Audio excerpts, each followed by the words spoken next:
Au Mali, la Cour constitutionnelle devrait donc proclamer les résultats définitifs ce lundi. Les résultats donnant Ibrahim Boubacar Keïta vainqueur de l'élection présidentielle sont selon la loi électorale des résultats provisoires.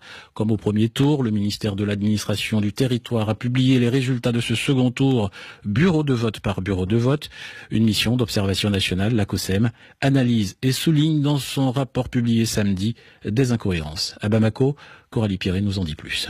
D'après la COSEM, une mission d'observation des élections, les incohérences constatées sont plus nombreuses qu'au premier tour. Première observation, les résultats élevés des candidats. Dans 253 bureaux de vote, Ibrahim Boubacar Keïta obtient 100% des voix. Son adversaire Soumaïla Cissé fait le même score dans 44 bureaux. Mais au total, ces 100% représentent un peu plus de 57 000 voix sur les 2 677 000 suffrages exprimés au second tour. Ces chiffres records pour l'un ou pour l'autre candidat ont été observés principalement au nord et au centre du pays, dans la région de Tombouctou, Gao et Mopti, des foyers de tension. Selon le ministère de la Sécurité, 444 bureaux n'avaient pas pu ouvrir le 12 août dans la région de Mopti.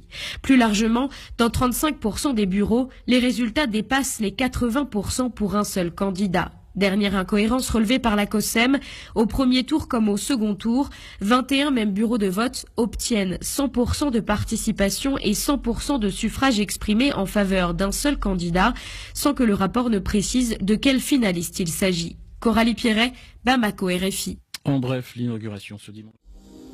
Au Mali, la Cour